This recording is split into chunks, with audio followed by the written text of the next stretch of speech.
Good luck tonight, and remember, have fun with it.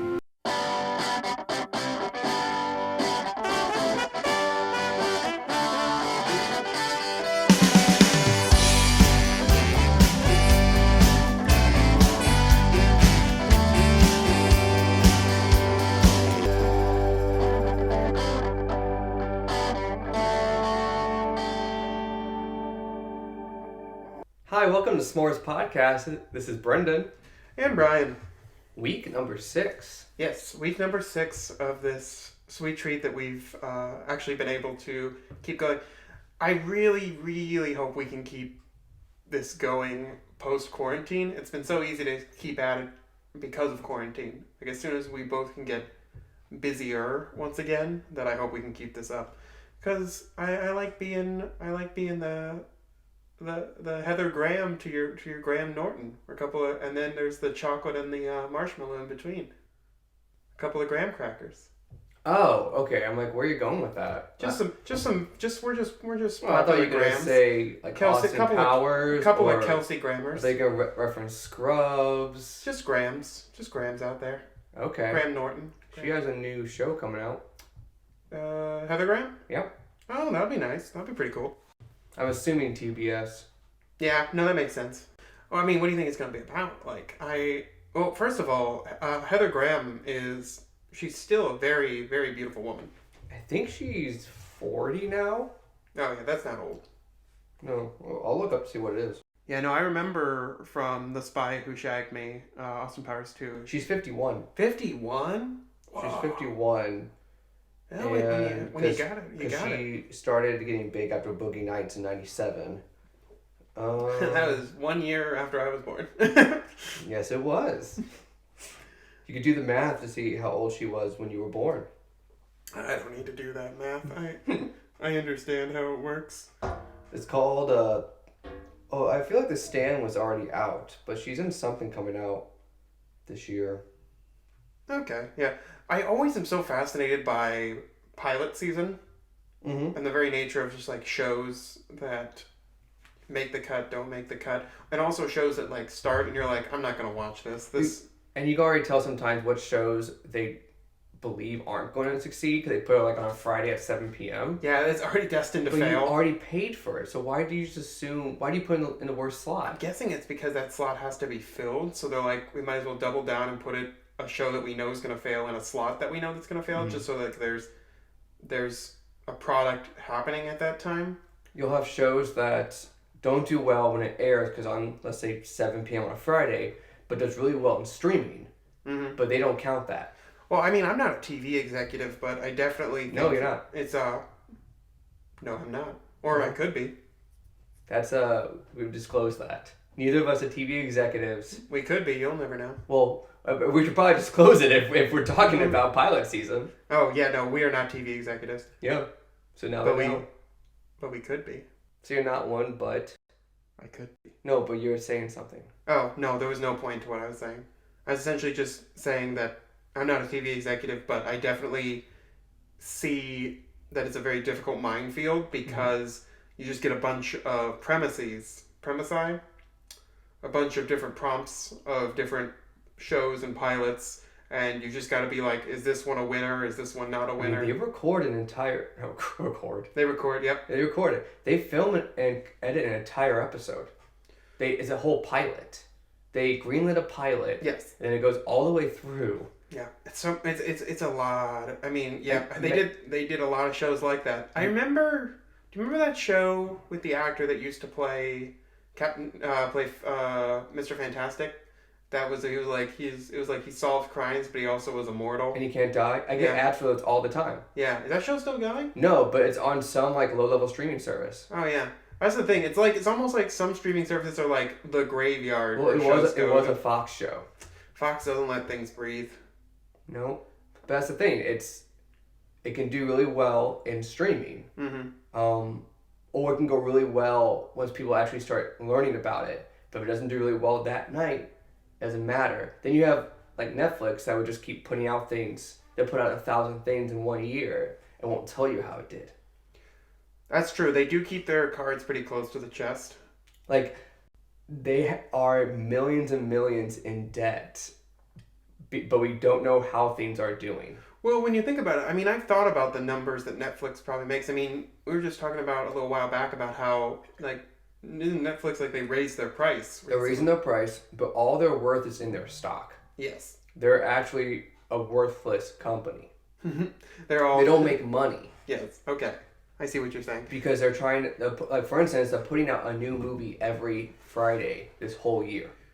Wow, really? A mid-budget, a high-budget movie every Friday to try to grasp onto the VOD push. I mean, they're really pushing quantity over quality with some of these. And they have for probably since 2013 when they started getting original content and other places started to catch up and take their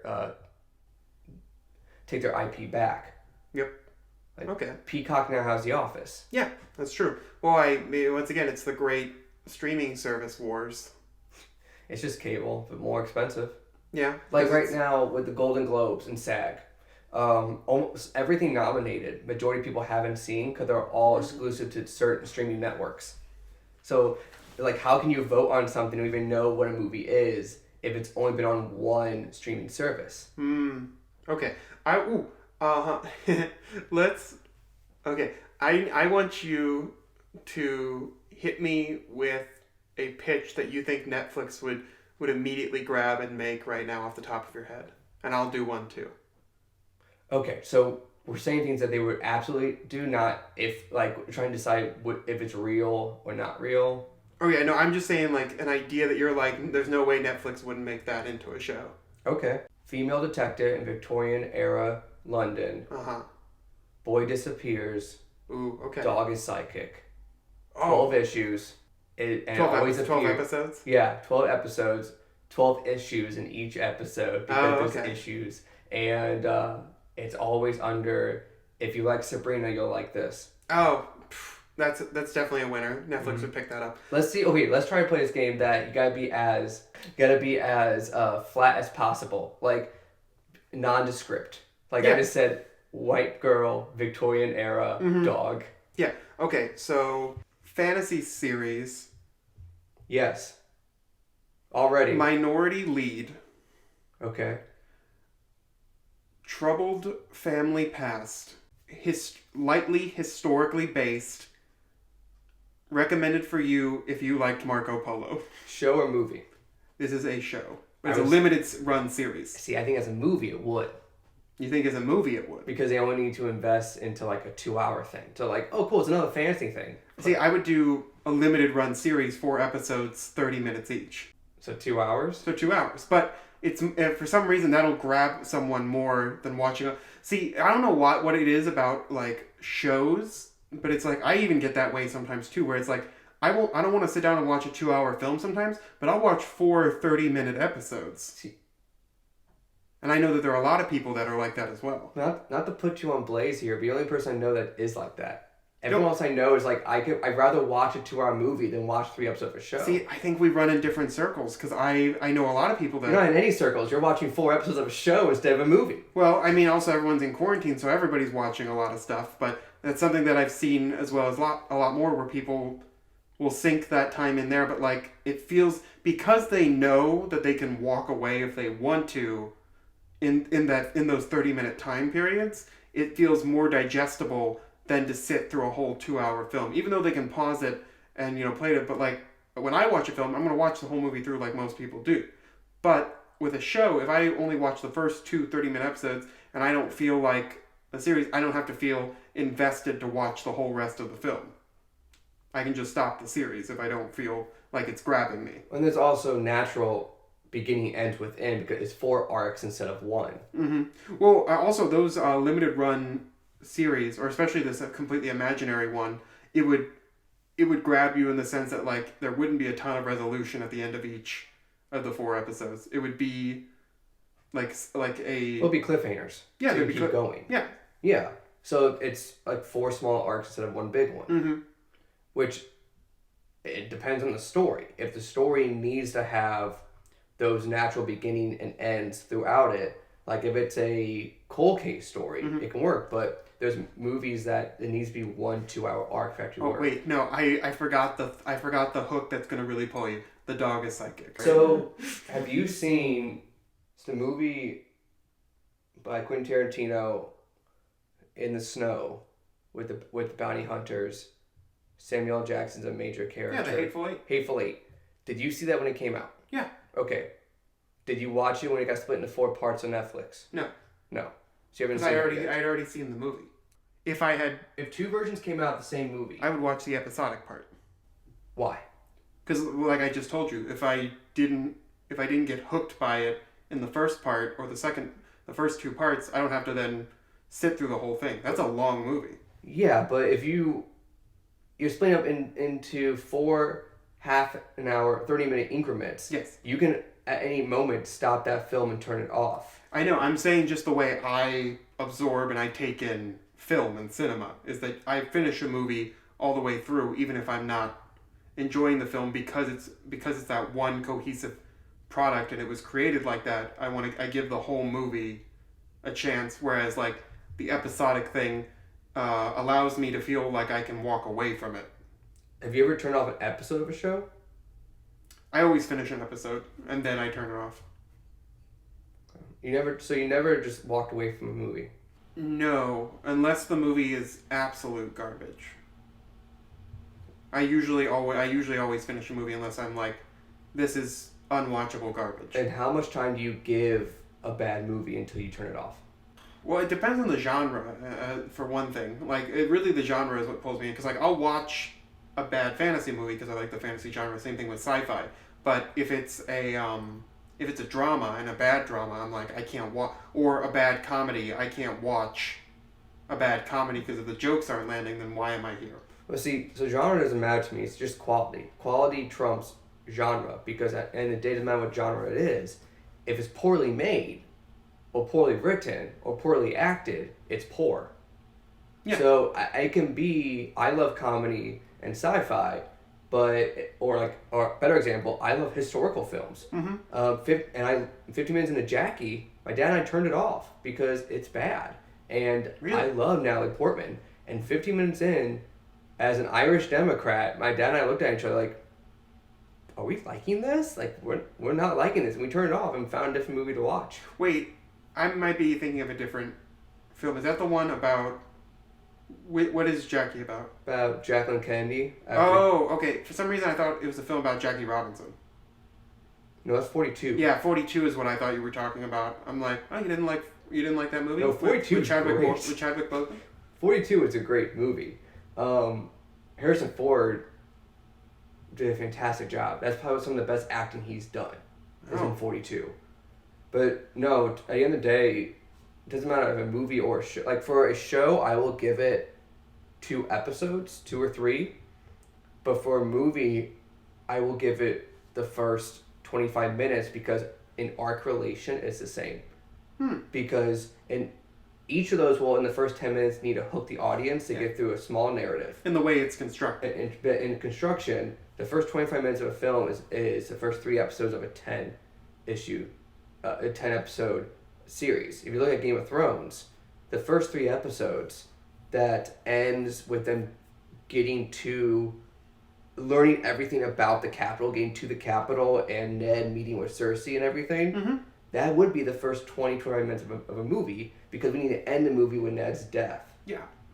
So if a movie doesn't hook me in the first 25 minutes or it's not interesting, I will turn it off. Okay. Especially because we have so much content. There's so much content out there that is good.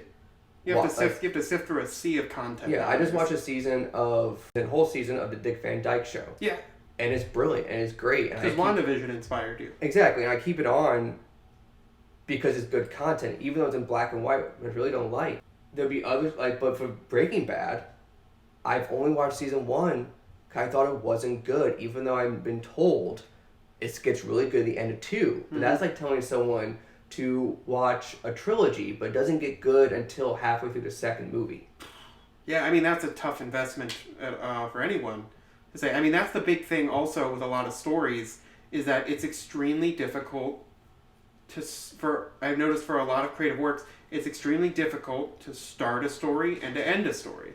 I feel like there's been a constant trend of recommending stuff to people that doesn't have a good start, or being invested in something that really grabbed you, but it doesn't end strong. And there are a few exceptions to the rule, but I definitely have noticed that that's a trend with like things that have been recommended towards me, things that have been recommended towards you, or things that we recommend towards others. That it's because of that. What's the term? It's like because of the required investment, or like that feeling of like, because I've put the time into this, I have to keep seeing it through with certain stories and certain things. Yeah. And you invested into it. Yeah, you invested into it. And because you found those good parts, those little gold nuggets in the work, you want other people to see that gold nugget, but they have to swim through the sea of rough terrain. Well, like with Supernatural, I watched it when it was on air. Loved the first 5. Yeah. 6 and 7 was so bad, I stopped watching it. Yeah, you said that. And now there's been 15 seasons, so I'm never going to go back to it. I'll rewatch maybe the first 5, but that's it. Yeah. Television has a levity to its pace that film does not, because of the little time it has. So a show that seems slow can be slow and methodical and quiet in the beginning, if there's that payoff. If it's a whodunit or period piece, you have to learn the people. Obviously, yeah. So you can, because the narrative ride comes through them. If it's an action movie, then there can't be any form of breath. It has to keep going. The valleys have to be short. I know all this. I understand that. No, I know, but I'm just reiterating the point of when it comes to episodic and one arc storytelling, the episodes are there because the pacing has to be different. So when a movie split into 4 parts, then it wasn't made to be a movie. It was made to be a show. No, The Irishman should never be split. I think The Irishman is 2 films. But if Scorsese said in the beginning, I'm making a 4-part 30-minute miniseries, that's a series. That's not a movie. Yeah, no, I understand that there's creative differences in the creation of it. I think at the end of the day, what I was just saying is that from the beginning is that we both have different, sometimes that we consume media in different degrees and investments, was basically what I was saying. You shotgun all media. Yeah. You will sit down and binge the entire thing in one sitting. That's why I was surprised you even said that you would walk away from stuff, because like when we play games, we watch the same stuff, you'll beat the entire thing in one day. Yeah. And I'll just still be in the beginning because I'm taking it all in. That's why I prefer television over film. Even though I love film. It's definitely sometimes they both engage in different ways. I love weekly releases more than everything released at once. I think many stories are harmed by it. It kind of makes the story, while it's going on, become a part of your lifestyle, sort of in a way, because like you look forward to it and then you like. And my big problem is many people forget what happened. Yeah. So that's why a lot of shows have these really long, previously on. And I get a little frustrated because I will watch a show with someone, or we're gonna watch season 2 together, and they're like, I don't know anything about season 1 anymore. I'm like, what do you mean? You loved it. We keep talking about it. It's like, yeah, but like I don't remember if I watched all of it in one day. Yeah, I mean that is because you didn't take the time to think about it. That definitely is the number one thing that I've noticed that people have an issue with binging is for a lot of people with certain products or different stories is that it definitely feels like it's not it's not about actually taking in the story. It's about the status symbol of saying that you watched it. Like checking it off the list. Like, this is the new big show that's sweeping Netflix or sweeping TV. Have you watched it? And someone's like, oh yeah, I watched it. And then you can engage in the conversation and they talk about things that happen and you can agree because it's not spoiled to you. But at the end of the day, you definitely didn't absorb, a lot of people didn't absorb the nuances of the different things. And that's different for everybody. I'm not saying that's something that's a common thing that occurs. It's something that I've noticed because I felt that way about some shows for sure, that it's been a few years and that I watched. It's one of the reasons why there are certain shows that I love a lot that I want to go back and rewatch a first season before taking in a second season, because I get to then take a step out of that new absorbing mindset, and you get to watch the little details, what's background characters doing, or what rethinking or reanalyzing different moments and how they impact the greater narrative, or taking things that you knew from episode 10 of a series and then putting that into consideration with what someone says, what someone does in episode 1. And really good series really make you feel like, wow, that knowledge is so cool to be able to like go back and have that. But it's different for everyone. Yep. Game of Thrones would be less exciting if it came out all at once. Oh, for sure. We've said that before. Because it'd be a weekend instead of like 10. I would argue climactic weeks for a lot of people. They look forward to that. They want to talk about it the next day, next week. They want to break it down. They want to have their favorite characters do things. The characters they hate, to see if they get killed, to see what they're going to do next. Like, and that type of exhilaration is just hit and loss when it comes to binging. I'm loving this new format they're putting out now, where they release the first 3 episodes when it premieres, and then after that they go weekly. I really love that because by the 3rd episode, you can really sink into the narrative, know the characters, and decide, is this a story I want to keep propelling myself into, to be assigned to, and to enjoy, or am I not going to like it? Because then you don't need to come back to it. You don't need to watch 10 episodes and then say, I didn't like it. Yeah, I mean, and it's just all, once again, it's all about the ways you want to absorb the medium and take in the story. I'm going to change the subject around because there's a question that I wanted to bring up that when I was taking a shower just a bit earlier, because I'm feeling myself today. I got all dolled up and I'm looking like a whole snack. Why do we know it's a whole snack? Yeah, well, I mean, because no one's taken a bite yet. No, I mean, like, why would it be a whole snack? I feel like if I would want a snack that didn't have a huge piece of emptiness in the middle. No, not a HOLE snack, a WHOLE snack. A whole snack. A whole snack. Yeah. Okay. A complete snack. A voluptuous snack.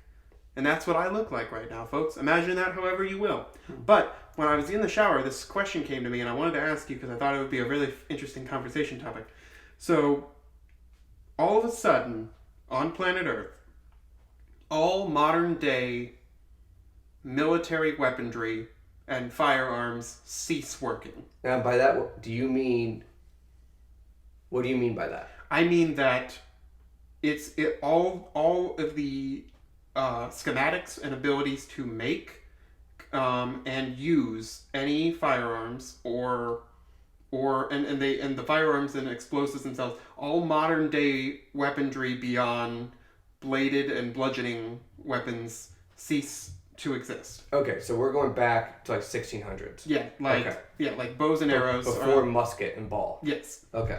But the toss up is that all animals that are mammals or birds now have human level intelligence. Okay. What species of animal would you want to align with as a nation if you were a world leader? And now the animal kingdom can rise up the food chain both literally and figuratively, but they still don't have opposable thumbs. Rhinos. Really? Why rhinos? Rhinos are incredibly tough. They can endure a lot. They have a giant horn that can kill anyone who has a blade in their hands. They can stampede. You can just feed them grass. And there's birds there as well who will nibble things off of their skin in return. The symbiosis relationship. If they're also that smart, they can work with us to scout. Okay. I like that answer. I will say, though, that I want to see if this changes your answer at all. I am going off of, like, if it happened right now. I'm not saying, yeah. So if it happened right now. So I'm also taking into account the current populations of all animals. There are not a lot of rhinos. Will you take in the geographical location I'm at? Yes. Okay. Chicago Zoo. Rhinos. How many rhinos are there at the Chicago Zoo? I don't know. Never been, but there's at least four or five in St. Louis. Okay. And now that they're human-level intelligent rhinos, if you assist them with like... I got thumbs. Yeah, thumbs. Help them with basic needs. I'm basically curious because certain animals and humans will now have, once again, another symbiosis-style relationship. Yes, all monkeys would be killed, and all apes. Because of... They're one of the few or only other species that declares war on one another out of rage. You think they would fight each other? No, they would kill us. They would kill... Oh, like, I if guess... they were as smart at Planet of the Apes. Yeah, I guess I'm describing Planet of the Apes. Yeah, This... if they're that smart as us, Mm-hmm. and the same tendencies Yeah. as us to in tribalism, war for resources, Mm-hmm. Emotion, and females Yeah, okay. for offspring, they would also want our resources. Okay, yeah. Rhinos will be as smart, but they don't have thumbs. Well, I mean, no, I'm saying that everyone's on a equal level intelligence-wise. Yeah, but they can't use a sword.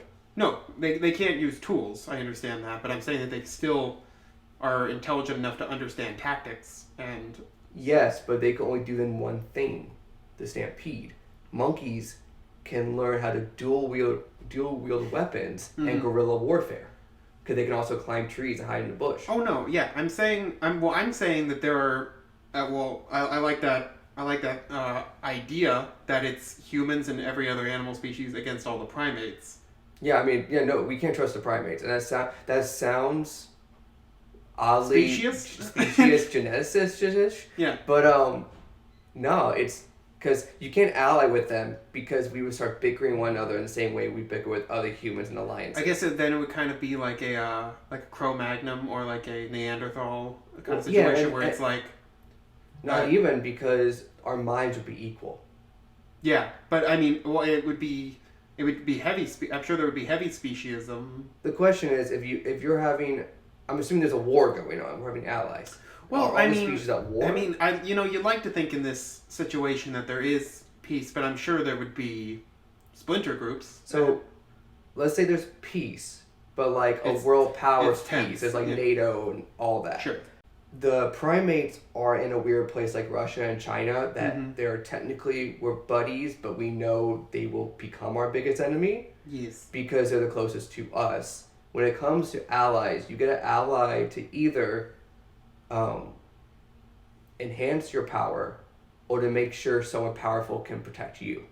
Mm-hmm. And the question is, when it comes to primates, are we going to use them to enhance our power or to protect us? And I feel like it'd be neither. Yeah, well, I mean... Eagles, rhinos, elephants, we would protect them in return. I mean, yeah, well, first of all, that's like a very interesting, like, alternate Planet of the Apes style science fiction plot right there that I would definitely read or write or make up, because my brain immediately went to, like, very... symbiosis with like very aggressive but animals that can't really do a lot of basic necessity things. Because they still have their animal bodies. Yeah, because my brain went to like different types of like fast, powerful birds, as well as like alligators, and I also went for my brain also went to dolphins for some reason. But they're only in the sea. No. I'm saying that like from a waterfront standpoint, helping control the waterways in a sense, because once again, this newfound intelligence doesn't come with. I'm saying that the equal intelligence, but not resources or knowledge. Does that make sense? Where it's like they're not educated. They're not educated in the sense that they just don't have our resources to like. If they ransacked libraries and were reading excessively, I definitely would be like they would be equal to us because they've acquired the knowledge. You're going into social economics right now, putting down a majority of a society through lack of education and resources to make sure they don't I'm rise not up. saying no, I mean in a fun way. It's like if we don't teach the rhinos how to read, then they can never write. Well, I don't want humanity to be villains in this sense. What my point was I was a little just more curious that like if you were a splinter group or a leader, like what type of animal would you want? You said rhinos. I would say rhinos, elephants. For me, it's birds. Probably eagles and like falcons. Oh yeah, definitely whales. I would be Beastmaster. You wouldn't though. I guess I would be Beast Ally. Yeah. I would. I would. They don't want to be called beast. Okay, That's true. Derogatory word for pretty them. pretty specious of me. I do apologize. I guess I would say. Could you eat any meat now? Oh no, I don't think I could. I think.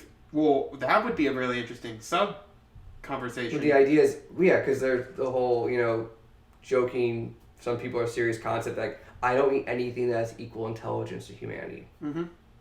So I don't eat dolphin. Well, then it gets into a whole thing where it's like, right there you've created some really powerful vegan propaganda in the sense that like. And PETA, yeah. And PETA. Well, plants feel pain. Well, they are living things, so. Yeah, they have like if I remember this correctly, they have a very limited, quote unquote, nervous system. Mm-hmm. So when you tear a plant out of the ground, they feel that. Yeah. Oh boy. The ramifications of just thinking too long about those different things is just it'll keep you up all night. Imagine any time you pulled out a root or cut, if you ever cut vegetation or anything, it lived, but it made a human scream. Oh God. There's a reality that happens. That's the worst multiverse close to it. But yeah. But no, I just thought this would be a very interesting, what if the Earth rewound a bit technologically from a militaristic standpoint, and then it became if Planet Animalia would be, I guess, a proxy title. If two global events happen simultaneously like that, that we've lost technology, and then all mammals and birds went from equal footing. Yeah, I guess I shouldn't say mammals and birds because I wanted crocodiles to be in the equation. I don't want a Komodo dragon as my intelligence. Really? So dude. Those things are scary. One of my most feared animals. Well, there are a lot of... So you're saying no amphibians or reptiles? I'm saying that Would you say then that people would start eating more amphibian and reptile meat because they would now be the animals that are lower intelligence? Probably, yeah. We are also cementing is... You eat by the majority of the intelligent population now being non-human, mm-hmm. that the prey and predator survival cycle will now be global. So all predators will now have the human intelligence to hunt man. Well, it's definitely kind of a tough moral dilemma because now, I was just thinking about that, predators where it's meat is their only source of nutrition. Well, and you're now giving morality to animals. Mm-hmm. Because animals are amoral creatures in definition. In the definition of morality and ethics. Mm-hmm.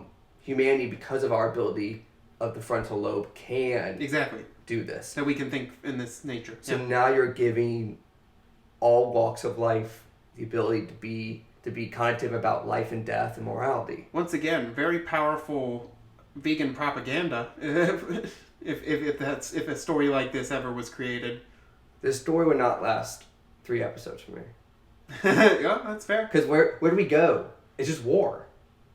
I guess you could instead of big storylines, you play around with maybe a Black Mirror kind of thing where it's following small storylines. Mm-hmm. Just every episode it follows a different animals now relationship in this new world, or then you follow human relations with this particular species of animals and how things used to be with how they are now or how they've changed. And now you'll have nations within nations with wanting to create mm-hmm. their own laws and government. Yeah, no, it's a war. Sadly, I think... starting in World War III. Because the entire world will be at war, literally, because of... the moral dilemmas. And just humans are everywhere. And the resources. We have the highest population. We're everywhere. Yeah. And think of deforestation.